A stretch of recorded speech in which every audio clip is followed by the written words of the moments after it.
बाबा बैजूधाम में 11 दिवसीय शिव शक्ति महायज्ञ के अवसर पर रासलीला मंच का हुआ शुभारंभ। गुरुआ विधायक विनय कुमार यादव ने किया उद्घाटन।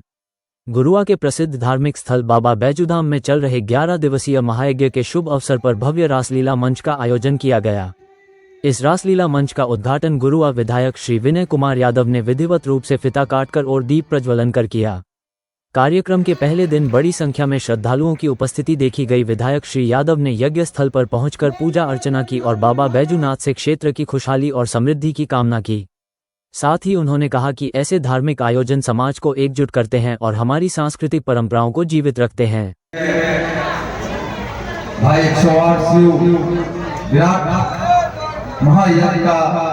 आज पहला दिन जल यात्रा से शुरुआत होकर भाई यहाँ पे आज इस मंच के कार्यक्रम का भाई उद्घाटन में हम लोगों के गार्जियन और ये जग का भाई नींव रखने वाले हम लोगों के भाई पुराने और बैजूधाम को विकसित करने के लिए भाई सीताराम बाबा हमेशा हम लोगों के बीच में आकर सभी को ऊर्जा भरने वाले हम लोगों के गार्जियन, हम लोगों के बाबा सीताराम बाबा यहाँ पे उपस्थित हमारे भाई इस जग समिति के सचिव और इस पंचायत के पैक्स अध्यक्ष सुरेंद्र यादव जी, भाई यहाँ पे उपस्थित हमारे पंचायत समिति के सदस्य गिरजा शर्मा जी, भाई सतेंद्र रजक जी, भाई यहाँ पे विनय जी, यहाँ पे उपस्थित हमारे सरपंच साहब और मंचासीन सभी हमारे नेतागण और यहाँ पे उपस्थित इस जग समिति के सभी सदस्यगण और आज भाई रामलीला का शुरुआत करने के लिए सभी यहाँ पे मंडलीगण और यहाँ पे उपस्थित सभी हमारे अभिभावकगण, गार्जियन जो भी जग में यहाँ पे आए हैं, सभी श्रद्धालु भक्त सभी को मैं अपने तरफ से हार्दिक अभिनंदन वंदन। और बाबा भोलेनाथ के इस नगरी में भगवान भोलेनाथ और अनजान शरीफ जी के भाई चरणों में मैं प्रणाम करता हूँ, आशीर्वाद करता हूँ और आप सब लोगों को हार्दिक अभिनंदन और बधाई करता हूँ। भाई आज यहाँ पे 11 दिवसीय भाई शिव शक्ति महायज्ञ का पहला दिन है और तमाम आप लोगों ने जो आज जल यात्रा में मेरे यहाँ पे गया जिला के तमाम कोने कोने से आकर हजारों की संख्या में जितना आज महिलाओं इस कड़ी धूप में भी आ गया और इस भाई आज कलश यात्रा को सफल बनाने के लिए तमाम जो हमारे माताएं बहनें आई, मैं उनको भी धन्यवाद देना चाहता हूँ, बधाई देना चाहता हूँ। और भाई ये जो जग है ये बाबा भोलेनाथ की नगरी में ये दूसरी बार जग होने जा रहा है। जब मंदिर हमारा भोलेनाथ का पूर्ण नहीं हुआ था उस समय हम लोग यहाँ पे जग कराए थे और वो ये दूसरी बार फिर आज सीताराम बाबा के नेतृत्व में यहाँ पे माता पार्वती माता का भाई मंदिर निर्माण के लिए नींव रखा जाएगा और जग का आज आयोजन किया गया है। इस जग से यहाँ संदेश पूरे देश में जाएगा क्योंकि सब लोगों ने जानते हैं कि देश में जिस तरह से आज दंगा फसाद एक दूसरे में भाई भाई में झगड़ा, हिंदू मुस्लिम और कुछ लोग वोट की राजनीति करने वाले लोग हैं, लेकिन यही बाबा नगरी से जो संदेश जाएगा ये पूरे देश के लिए मिसाल कायम होगा कि बाबा के नगरी में भाई जग कमेटी ने अपना जग कराया अपना भोलेनाथ की कृपा से और बगल में जो हमारे मजार है अनजान शरीफ जी का उस पे जग कमेटी के लोगों ने जाकर चादर पोशी करके अपने पड़ोसी के अपने लोगों को जिस तरह से हमारा भगवान भोलेनाथ का मंदिर को सज धज कर तैयार किया गया है उसी तरह से मजार को भी सज धज कर तैयार किया गया। ये बहुत बड़ी संदेश इस बैजू नगरी से जाएगा और यहाँ पे आप जानते हैं ये मरहक पहाड़ पे भाई जब हम लोगों को बिहार झारखंड के बंटवारा हुआ था तो हम लोगों को देवघर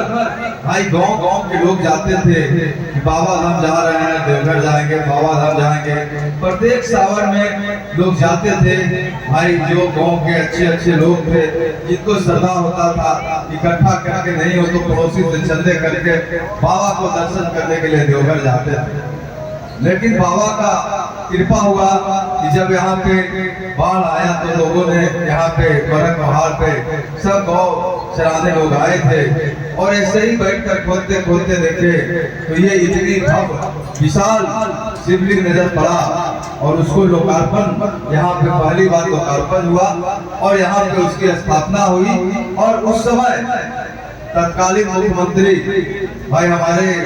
नेता हुआ करते थे भाई राबड़ी देवी की सरकार थी, लालू यादव जी के यहाँ पे आने का काम किए थे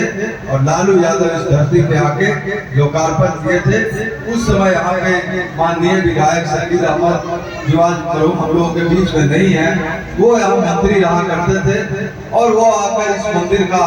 भाई निर्माण कराए थे और पहला उनका भाई बिल्डिंग भी वही देखकर गए थे। और आज बाबा के नगरी में बाबा का कृपा है कि इस नगरी को भाई दूर दूर के कोने कोने तक लोग जानते हैं और लोग आशीर्वाद प्राप्त करने आते हैं, अपनी मन्नत लेकर आते हैं और भगवान भोलेनाथ सबकी मनोकामना पूर्ण करते हैं। यानी कि जो ये हमारा गुरुआ का पिछड़ा हुआ इलाका था नदी के किनारे, तो बाबा ने भाई हम लोगों को आशीर्वाद दिया, इस इलाके को चमन बनाया। और मैं जरूर कहना चाहता हूँ कि आज नहीं तो कल देख लीजिएगा, आने वाला जो कल है वो निश्चित ये बाबा का जो रूप है वो इस इलाके का नहीं पूरे बिहार में चर्चित रहेंगे। और जो भीड़ होती है सावन में, लाखों लोग यहाँ पे जलाभिषेक करते हैं, उस भीड़ को आप लोगों ने देखा होगा,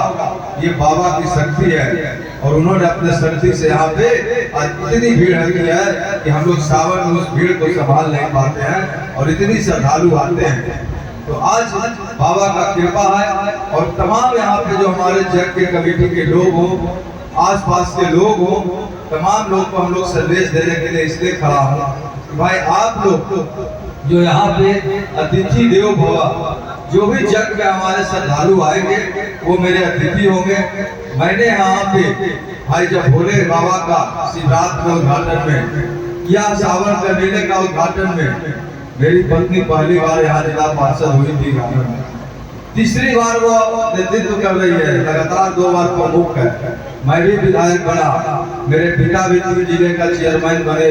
2 बार वो भी बने और मैं भी आज चेयरमैन हूँ। तो बाबा का कृपा है, गुरुआ की महान जनता का कृपा है, आप लोगों का कृपा है। लेकिन मैं जब भी उद्घाटन में आता हूँ उस दिन से आता हूँ जब स्थापना काल से शुरुआत हुई, तो हम लोग जरूर बोलते हैं कि अतिथि देवो भव, यानी कि अतिथि मेरे लिए भगवान है, उनको हर सेवा करना हम लोगों को दायित्व होता है। हम लोग एक एक अतिथि को अपने भगवान रूपी अपने उसको हम लोगों को सेवा करना है। किसी को कोई श्रद्धालु को कष्ट नहीं हो, कोई भी हमारे भक्त को कोई कष्ट नहीं हो। और ये जग आपका जग है, भले ही जग कमेटी के लोग हो या बाबा, ये सबका आशीर्वाद से मुझे जग का अध्यक्ष बनाया गया, नेतृत्व दिया गया है। लेकिन ये तमाम जग के मालिक हमारे जग के जो सदस्य है, जो कमेटी है और आप लोग तमाम जनता है, जो आप लोगों को ये जग को सफल बनाना है। और तमाम लोग बाबा बहुत सी बातें बोले हैं, जग में जो बातें होती है प्रवचन कल से चलेगा लगातार 10 दिन तक के, वो आपको यहाँ पे अच्छे अच्छे बात बताएंगे और उसको जीवन में उतारने की जरूरत है। खास करके भाई आप सब लोग जानते हैं कि दुनिया में शिक्षा से परिवर्तन होता है, आप लोग शिक्षित बनिए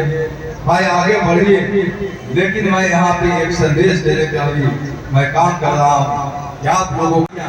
भाई बहन को ये जरूर बताता हूँ, माताओं को जरूर ये कहूँगा, पढ़ लिख कर डॉक्टर बनिए, इंजीनियर बनिए, राजनेता बनिए, प्रोफेसर बनिए, पीएम बनिए, सीएम बनिए, लेकिन अपने माता पिता को कभी मत भूलिए। माता पिता भी आपके भगवान होते हैं। जिस घर में बुजुर्गों का सम्मान होता है वह घर स्वर्ग होता है। लेकिन आज देख लीजिए, कोई पढ़ लिख कर डॉक्टर हो गया, कोई इंजीनियर हो गया, कोई नेता हो गया, कोई पीटेगा अपने माता को थाना भेज देगा, कोई इंजीनियर डॉक्टर होगा तो वो अपने कहेगा क्या कि भाई हम तो अपनी पत्नी के ले लियो, हम दिल्ली रहो, बॉम्बे रहो, मम्मी पापा तू अनाथालय चल जाए। तो माता पिता को कभी दुख नहीं देना चाहिए, क्योंकि मुझे भी आज जो मेरा बेटा है वो कल वो भी माता और पिता बनेगा। ये जो है, ये समय जो बीत जाता है वो लौटता नहीं है। सब जानते हैं कि जो 8वां में है वो 9वां में जाएगा, वो 5वां में नहीं जाएगा। यानी कि जो आज बालक है, जो बच्चा है, कल वह जवान हो